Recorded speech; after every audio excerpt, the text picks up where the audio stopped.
आप सुन रहे हैं सुबह संदेश मॉर्निंग वॉइस। अब प्रभु दास टीवी आंजने अंग्रेज सवजन से बांटा जाएगा। दिल से जो नाम तेरा वो तेरी कृपा से भर जाते हैं। होती है पूरी तमन्नाएं उनकी जो हर वक्त तेरे ही गुण गाते हैं। धड़कन मेरी मुझसे कहने लगी अर्पित करूं अपनी जिंदगी।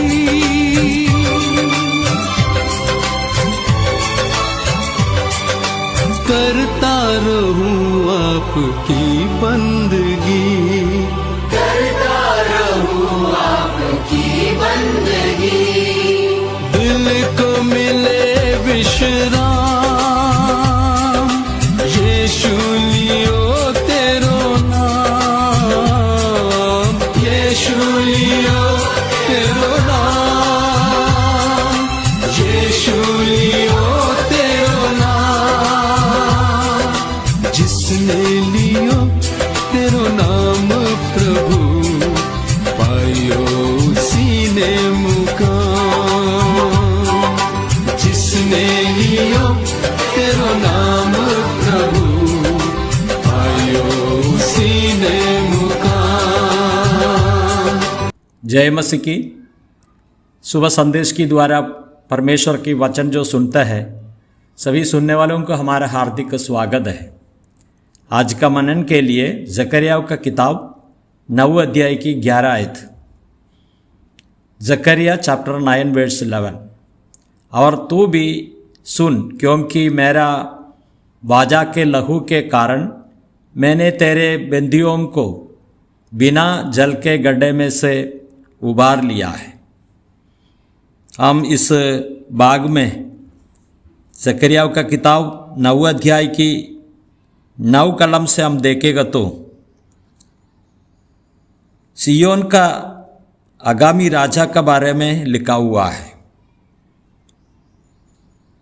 प्रभु यीशु मसीह का मृत्यु का समय आने का समय आ गया। इससे पहले प्रभु यीशु मसीह यरूशलेम में गया है, उसका बारे में लिखा हुआ है। तो हम इसमें इसी प्रकार हम देख सकते हैं, एक गधे के ऊपर बैठकर प्रभु यीशु मसीह यरूशलेम में गया है। तो इतना एक नंबर एक गधे के ऊपर यात्रा किया, राजा तरीके उसने यात्रा किया है। लेकिन पुराना नियम में बहुत कुछ जगहों में अधिकारी लोग, राजा लोग सब शांति का वातावरण में एक गधे के ऊपर ये लोग सवारी करते हैं। कुछ लड़ाई होते समय पर कुछ घोड़े के ऊपर सवारी कर कर ये लोग जाते हैं। इसी प्रकार प्रभु यीशु मसीह इस बातों के अनुसार शांति सलामत को कहकर यरूशलेम के अंदर प्रवेशन हो गया। ये बातें इसमें हम दे सकते हैं। हम इसमें देखेगा तो जकरिया का किताब 9 अध्याय की 11 आयत में, और तू भी सुन क्योंकि मेरी वाजा के लहू के कारण मैंने तेरे बंदियों को बिना जल के गड्ढे में से उबार लिया है।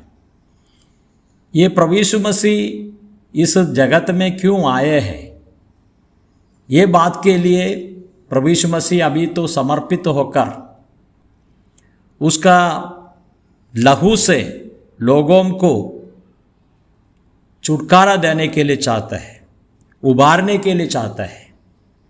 ये बात हम इसमें देख सकते हैं। लोग कैसे रहते हैं, बिना जल के गड्ढे में से उबार लिया, इसी प्रकार हम पढ़ते हैं।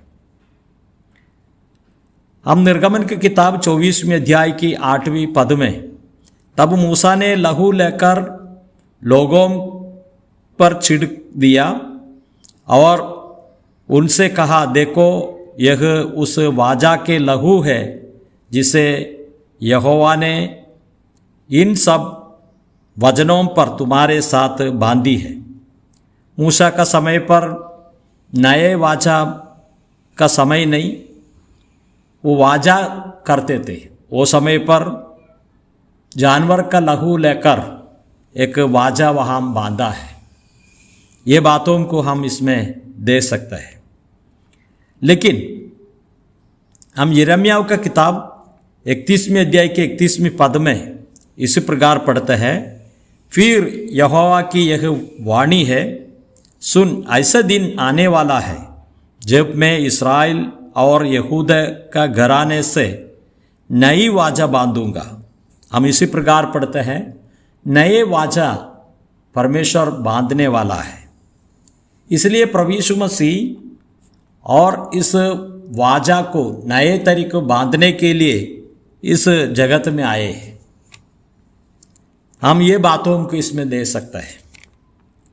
हम लूक की सुवार्ता अध्याय 4 का 18 में इसी प्रकार पढ़ते हैं, प्रभु का आत्मा मुझ पर है, इसलिए कि उसने कंगालों को सुसमाचार सुनाने के लिए मेरे अभिषेक किया है, और मुझे इसलिए भेजा है कि बंदियों को छुटकारे का और अंधों को दृष्टि पाने के सुसमाचार प्रचार करूं और कुचले हुओं को छुड़ाऊं। ये बात हम इसमें दे सकते हैं। बंदियों को छुटकारा देने के लिए प्रभु यीशु मसीह इस जगत में आए। पाप से बंधन होकर रहते हैं, वो लोगों को छुड़ाने के लिए प्रभु यीशु मसीह आए।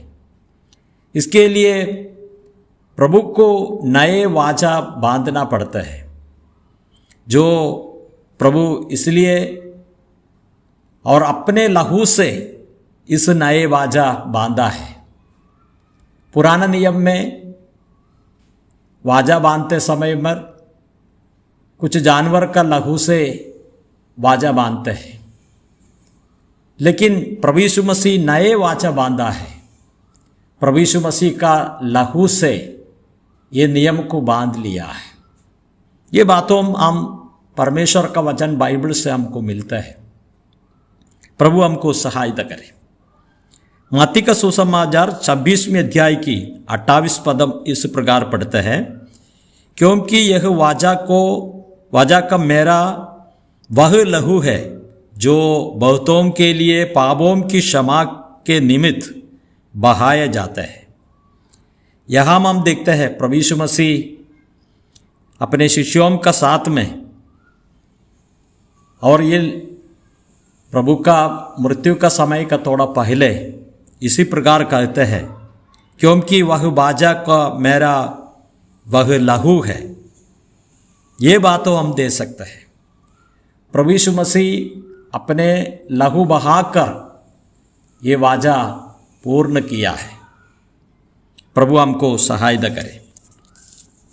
हम इब्रानियों का पत्रिका 9 अध्याय की 15 आयत में इसी प्रकार पढ़ते हैं, इसी कारण वह नई वाजा का मध्यस्थ है, ताकि उसकी मृत्यु के द्वारा जो पहली वाजा के समय के अपराधों से छुटकारा पाने के लिए हुई है, बुलाए हुए लोग प्रतिज्ञा के अनुसार अनंत निराश को प्राप्त करें।